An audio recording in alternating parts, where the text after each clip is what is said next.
How's everything? Great. Well, did you have any reactions, Commissioner, to what you just heard? I didn't hear, though. Oh, okay. I got here All late. right, so when you get your command center, tell us how that works and tell us the concerns you have about how that might either invade privacy or cause people to react against you for invading their privacy. That new command center that can watch somebody putting down a bag in Grand Central and scan their face, catch them later. Yeah, it's not actually a command center. It's our Lower Manhattan Security Coordination Center. It has both public and private stakeholders there, police officers and representatives of major companies. Tell me what it does. What it does is monitor an array of cameras, about 5,000 cameras. Many of them are smart cameras, not all, but by smart I mean you can do video analytics on these cameras. For instance, if you want to go back 28 days at 2 o'clock in the afternoon, a particular camera, you want to see someone wearing a red shirt, you can, through algorithms, put that specific information in, and it'll come up very quickly. I said 28 days because after 30 days, it erases automatically. Now, we put that in voluntarily. We work with privacy advocates. We knew that there would be some concerns as we put in a major camera system. So we put in a protocol that's on our website that delineates the fact that, as I say, they all erased after 30 days. I don't think, and I haven't heard major privacy concerns raised as a result of what we call LMSI, Low Manhattan Security Initiative. And I believe that a lot of it was forestalled by working with the privacy advocates before we put the system in. Tell me a little bit more about what new technologies you're using and give me a couple of examples of how it worked, even though some people might have concerns about it. Well, as I mentioned, we have the smart cameras. We also have license plate readers that are now all over law enforcement. They're really amazing pieces of equipment because you can drive down the street at 60 miles an hour with license plate readers on a patrol car and read the license plates on both sides of the street. So it's a very effective tool. We have radiation detectors now that aren't actually worn as pagers, which will tell you specifically, let's say, where the radioactive material is moving. This is now sort of a state of the art. Something else that we've been working with is facial recognition, which you may have spoken about here before. That is very much a work in progress, but we have solved dozens of cases as a result of our emerging facial technology capability. We have software now that enables us to do a whole host of things, sort of to eye inserts. You see someone with whose eyes are closed, you put the eyes in. You can do mirror imaging where you have half a face. You can do the whole face. So that is really moving along. In the earlier panel, Frank just said that if instead of having stop and frisk, there were just a more automatic way. If you could detect people with guns, that would be less sort of invasive to personal autonomy. Do you have that technology coming along? No, funny you should ask, though. We are looking at something, and we've been looking at it for several years, but working with the Metropolitan Police and DARPA, the federal government in DOD research component. It's called terahertz technology. And what it does, in essence, everybody emits terahertz radiation, and what it does do is enable you to see someone, say, carrying a weapon. The problem is, so far, the device that has been developed is too big, and it doesn't have the range. But we know what cell phones were like in 1986. Look what they're like now. So we believe that the technology will only get better, and that would be a major breakthrough as far as finding weapons on the street. Can you imagine 10 years from now that technology being deployed around the city? So just like you have cameras recording where people go, you could notice that somebody with a gun is moving in a certain neighborhood? Not without a major fight. I think the legal, we're talking, our lawyers are looking at it, the issues of obviously Fourth Amendment issues are involved there. But this is something you do in increments, and I don't know if 10 years from now you'd see them, positioned all over. We have to develop the technology, and I think there would be concerns raised by when you have privacy advocates. concerns down in Lower Manhattan, you actually have privacy advocates sitting with you. How do you do that? Do you have in your department sort of specialists in privacy and ethics issues that you discuss with? No, we don't have privacy advocates sitting down there, but we do have attorneys that focus on this. The protocol that I mentioned was put together by our attorneys. So obviously we live in the most litigious city in the world. So we have to be very aware of potential litigation and ongoing litigation, and certainly privacy issues are among them. Commissioner Davis, walk us through how technology helped you after the Boston Marathon. Well, Walter, I was at the marathon finish line before the bombs went off, and after they went off, I recognized that there were thousands of cameras there, not just cameras along the street, which were basically owned by businesses. The city had very few cameras in that particular area, but we did have thousands of people that had iPhones that were taking still shots and video of the finish line. And it was my estimation, based upon what I was seeing, that no one could move through that crowd without being observed. So after the bombs went off, our immediate focus was on retrieving as much video as we could get. And so the video at the business was extremely important, but then we went to crowdsourcing. We went out on the internet and asked people to send us every clip and video shot that they had taken. And they came in so quickly that the FBI computer crashed. We had to rely on Twitter and Facebook to retrieve some of those photos. We got them all compiled in a hastily set up command post at Black Falcon Terminal, and it started out with one computer. There were 12 computers there at the end, and they were working around the clock going through that information. You said you asked people to send them in. Did you collect privately taken photographs without people's permission, but doing it from public sites such as Twitter, Facebook, and others, where you could say, okay, these are people who have posted at the Boston Marathon, let us examine those photographs as well? We did. We looked at everything possible.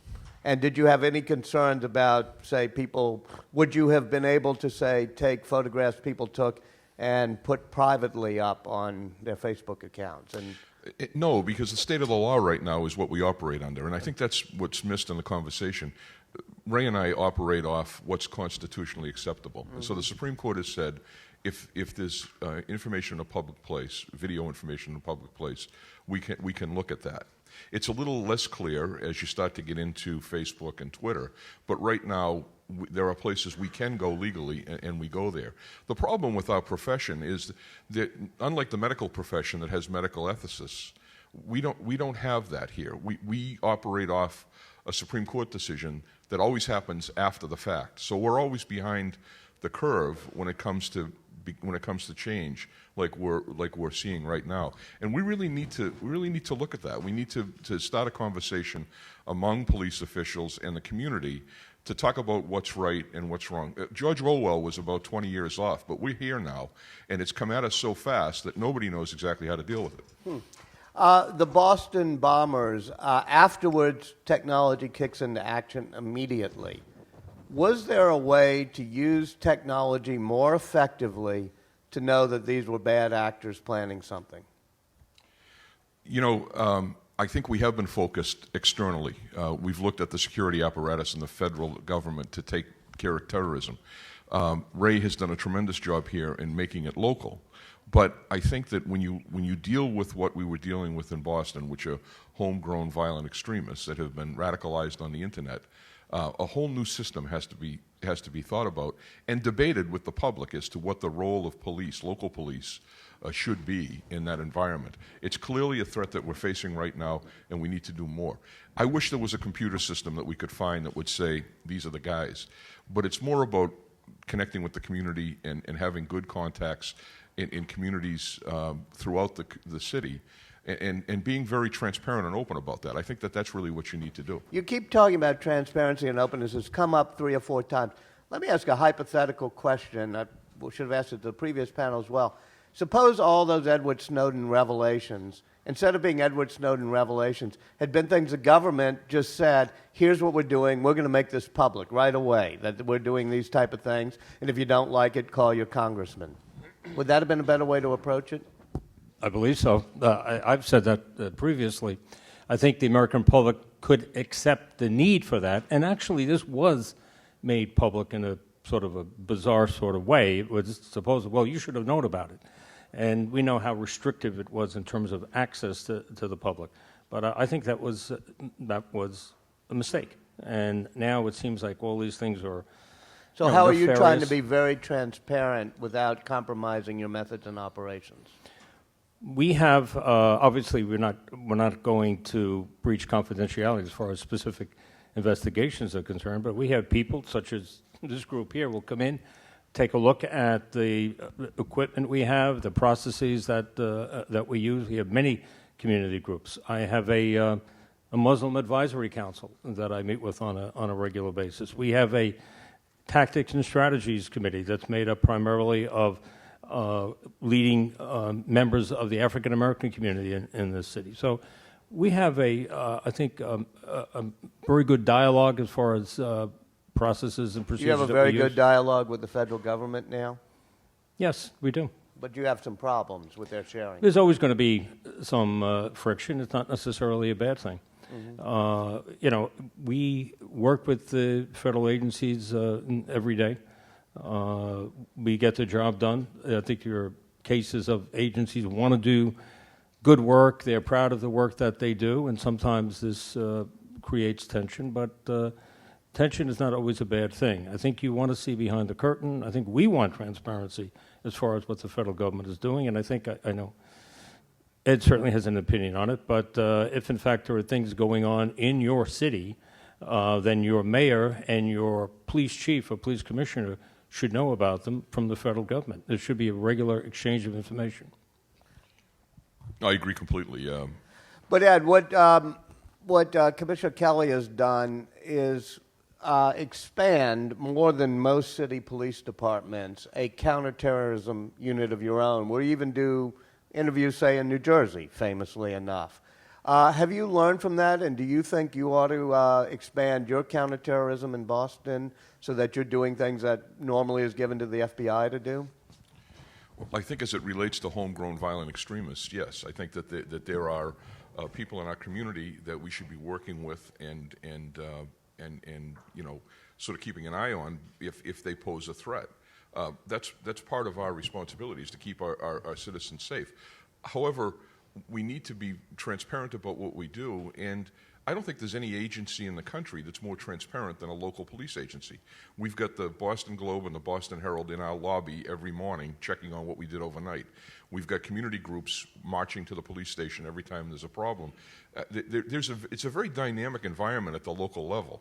And the mayor from Portland talked about police having cameras on their eyeglasses. When that happens, and it will, I'll be able to take my 25 internal affairs investigators and put them back out on the street because everything will be documented. When that happens, will you allow people being arrested to use Google Glass to film your officers? That's a really important component to this conversation that nobody's talking about. More of that information that we're collecting right now is exculpatory. And everybody's looking at it like they're going to use this information to put me in prison. It's going to clear a lot of people. It already has cleared a lot of people. So at what point in time, if you want to pursue the goals of justice, at what point in time do you stop collecting that information? At what point in time do you get rid of a license plate reader connection or a video connection that might clear somebody of a rape charge or a murder charge? This cuts both ways, and I think people have to understand that. So in other words, you wouldn't have problems if normal citizens videotape police at all times in their action using Google Glass or phones? Not at all. We have a court case on it in Boston, and I've sent out a directive to my offices that if anybody videotapes you, it's public information, you can't do a thing about it. And that's the right thing to have happen. Great. And one other quick thing. I think it's one of our Crown Fellows at the Aspen Institute created a shot spotter. Is that right? You've been using James Beldick, who a friend of ours. How does that work? Well, it's an acoustic collection device. We have microphones that are out throughout the community listening simply for gunshots. And when they hear a report of a gunshot, they triangulate the information and give you a precise location as to where it happened. It's extremely effective and has saved lives in my city and also led to arrests. We have it extensively deployed, and it's been very, very helpful and very precise. Open it up. Questions. I'm sure there must be questions to the commissioners.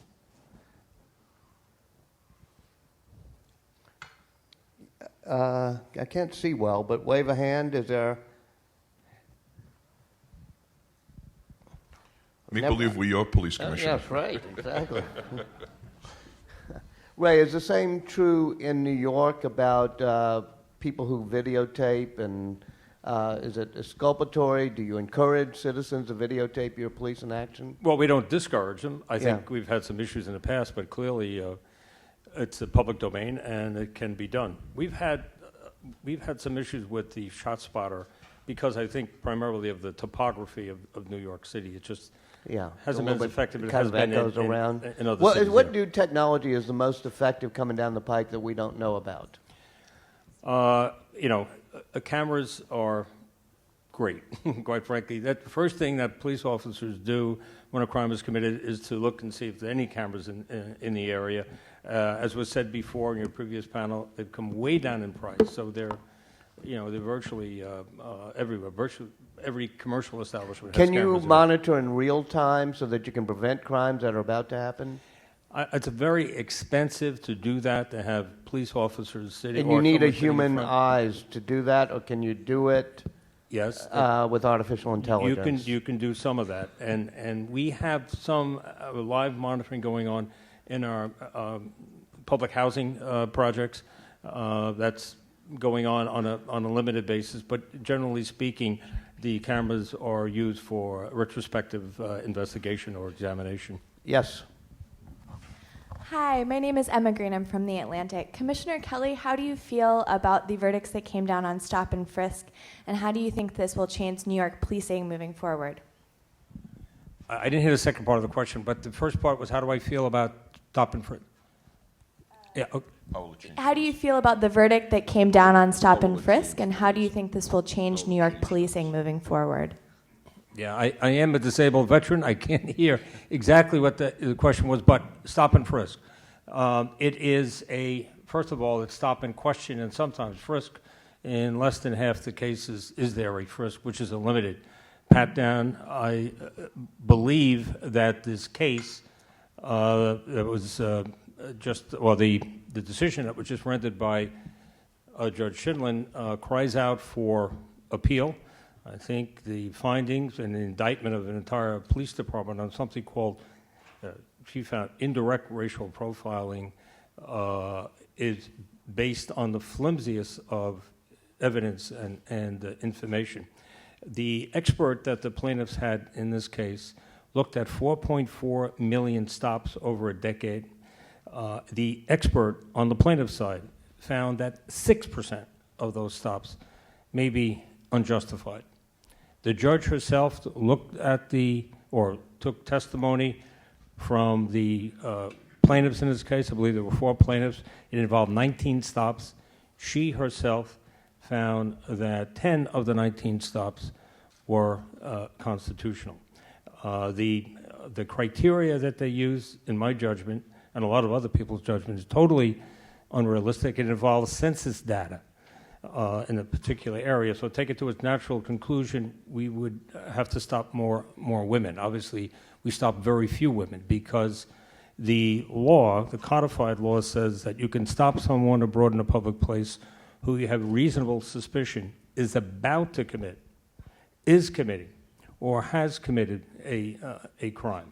And the vast majority of those cases, of course, are males.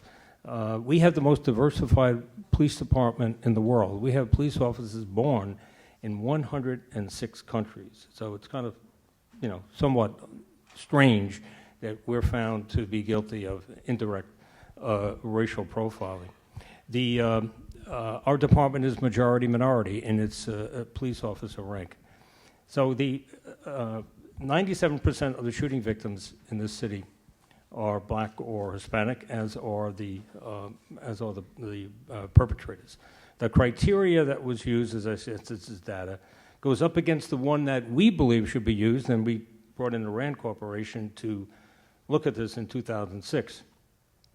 Rand said that the most appropriate criteria to determine whether or not racial profiling is ongoing is the descriptions given by the victims of violent crime, of the perpetrators of violent crime. In other words, government is left out of it. Now, in that case, or in those examples, 70 to 75% of the perpetrators of violent crimes are identified as being African American, black. And our stops traditionally have been about 53% African American. So our stops obviously, or certainly, comport to the description of violent crime. Now, what we're doing in the city, and I think Mr. Zimmering alluded to it, it's working here. If you compare the Bloomberg years, the 11 years, almost 12, 11 full years of Mayor Bloomberg's tenure, you compare it to the 11 years previous. You had 12,000 murders in the 11 years prior to Michael Bloomberg taking office. You had 5,000 murders in the subsequent 11 years. So that 7,363 fewer murders in this city over that period of time. And if history is any guide, the vast majority of those lives saved are young people of color, mostly young men of color. So we think for a variety of reasons this case cries out for appeal. It may not be appealed because of the city's change in administration. The new mayor may decide not to go forward with the appeal, and I believe that would be a major mistake. Yes, there. I'm Mayor Tom Barrett from the city of Milwaukee, and following up on that, I'm curious about your thoughts on the mandatory sentencing for gun violations, how it works, and the racial ramifications of that as well.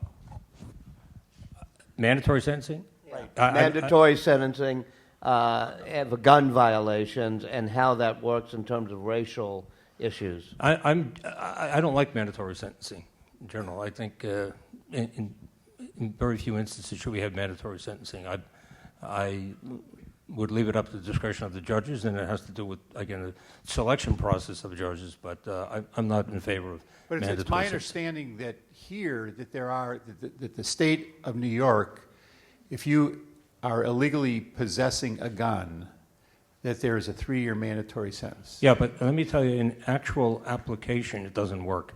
What happens is they let people plead guilty to attempted possession, or someplace in the process there is a negotiation that takes place. So practically speaking, it's, in my judgment, not working particularly well. So what do you, and I'll move on, what do you think has been the most effective then in reducing the homicide rate here in New York? Because it is remarkable. Well, I think a lot of things that we're doing, and I can tell you one of the most recent programs that we put in the last year and a half, is something that we call Crew Cut. Now, we did an analysis a year and a half ago, 2 years ago, and we determined about 30% of our shootings were coming from what we call crews. These are gangs, but they're a couple of clicks below the Bloods and the Crips. These are sort of these loosely affiliated groups. We have about 300 in this city. And we put in a program to take them on directly. We increased the size, we doubled the size of our gang division. We took advantage of the fact that these young people can't help themselves but brag on social media. And we put a social media component in each one of our gang units. We put an attorney in each one of our gang units because we have 5 district attorneys in New York City, and it enables us to have a liaison directly with each one of the district attorneys. We put a uniform component, uniform police officers in each of our precincts that has a problem with crews, and they're there to disrupt, to intercept any acts of violence. Obviously, one of the things that we're very sensitive to is retaliation. So this has worked very well for us. And as was said before, last year we had a record low year for murders and shootings. This year we're running 25% below that. Now, I think the professor said something. He talked about the 86% reduction in murders, but 20 years ago, or 23 years ago, we had 1 million fewer people living in the city. We had 2,245 murders on a 7.3 million population. Now we have 8.4 million people, and we're running at a rate now that will bring us in at about 320 murders. Let me get Commissioner Davis in. What are you doing that's most effective?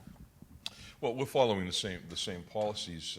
We're paying attention to these. The shootings are occurring among gang members, so we're concentrating on gang members. It brings us into neighborhoods of color when we do that, and the number. The ACLU is working with us right now, looking at our numbers, just like they did in New York. The initial findings are that most of the stops that we're making are among people involved in criminal activity. They have records, and they're people that we should be paying attention to. But I find it remarkable that in a city where Ray Kelly has been able to reduce this homicide rate by 86%, the conversation is around something else other than giving him the credit that he's due for what's happened here. 7,000 lives have been saved over this period of time, so I just give him a lot of credit for that. Yes, way back. Hi there. I'm Sarah Goodyear. I'm with the Atlantic Cities. And even as homicides have continued to fall in New York City, traffic violence continues to be a big issue here. 148 pedestrians were killed by cars last year.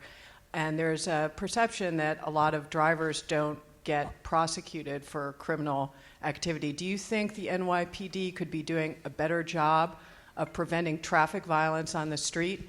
And how could they do that? We can always do a better job in every area.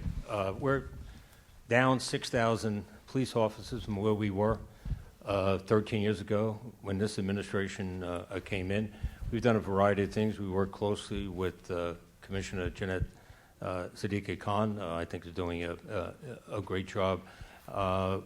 We have just significantly changed or reformed our accident investigation practices. We now have a collision investigation squad using some state-of-the-art technology.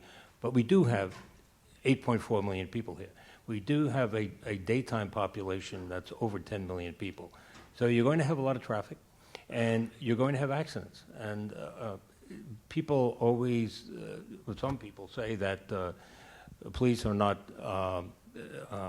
arresting enough people for reckless driving, that sort of thing. Well, you have to, and there's many court decisions that say this, you have to observe the violation. Many of the advocates, and I assume you are one of them, want us to make these determinations when we haven't observed the violation. It takes in-depth investigation, examination. It takes witnesses. It is much more complex than you might think. But Yeah, technology and cameras, do they help? Yes, me? Yeah. Technology and cameras do help. Yeah.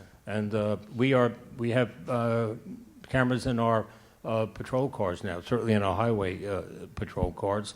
And, we're using, as I say, new state-of-the-art technology to help our investigators go to the scene of an accident and do an investigation more effectively and quickly. Last question. Police departments. Could you identify yourself? If you don't mind? Sure. Rick Cole, Deputy Mayor, City of Los Angeles. Police used to be the backwater in many ways of local government, typically less educated than folks in other departments. Now you're far more sophisticated in many ways than most of the other departments. More sophisticated technology, more sophisticated training, more sophisticated web of interconnection between police agencies at all levels. How, in the budget battles and you're looking at the overall health of cities, how do you see beginning to balance what you do in fighting crime and in keeping cities safe with the other elements that are necessary for a healthy city that in turn support the prosperity, support the revenue, and support the quality of life that make a city safe and attractive? I'm going to start with that, and I'll repeat it. Did you get all that? Okay, great. That's a great question. Mayor Menino has made it clear that we will work with other city departments, and the strength of our success in Boston, his designation as the urban mechanic for a great city, has been based upon the fact that there is connectivity between all of the various branches of government. So I know that arresting people is not going to lower the crime rate, and we've arrested fewer and fewer people every year for the last 7 years. But I do know that working with the Inspectional Services Department, with the Alcohol Beverage Control Department, the regulatory agencies in city government have a direct effect on crime and reduce crime hotspots immediately. So we've used that sort of holistic approach for a long time in Boston, me for the last 7 years, but it's really what's led to our success. It's only through cooperation and coordination and the full direction of the mayor, because the mayor plays an enormous role in making sure that people work together. But when that happens, it can be extremely powerful. I would say that certainly in my view, there's been no more innovative mayor or leader in this country than Michael Bloomberg. He's just done some phenomenal things here. But the mayor says, and said many, many times, that the foundation to virtually everything that goes forward in the city, certainly anything that is progressive in nature, has to be public safety. It has to be a feeling that people can walk the street safely, and that you don't have a fear of being shot in your neighborhood. And he's made a commitment to that. He's been very supportive of the police. So I would say in terms of priorities, yes, I'm parochial, but the public safety, the staffing of the police departments, and the support that's needed comes first. Everything else falls into place after that, in my judgment. Thank you all, but before you leave, you're both leaving office in the next foreseeable future, soon. Where do you go travel to go on vacation, and then what's next for y'all? I think I'm going back to Italy. My wife has made it clear that we're going to make another trip there. But the truth of the matter is, I have an offer for a fellowship at Harvard. I'll be doing a little teaching there, and then looking at other opportunities. So, and what are you going to study there or teach there? The Institute of Politics. I know, but what subject? Well, it'll be criminal justice and politics. They haven't given me the course yet. I'll find out in November. So I'm looking forward to it, though. And what are you going to teach? I'm going to be a greeter at Walmart. I've always All wanted to right. do that. I'll see you there. See you there.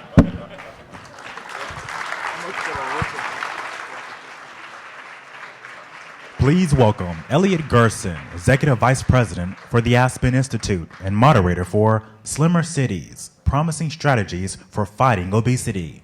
Program participants include Mauricio Hernandez,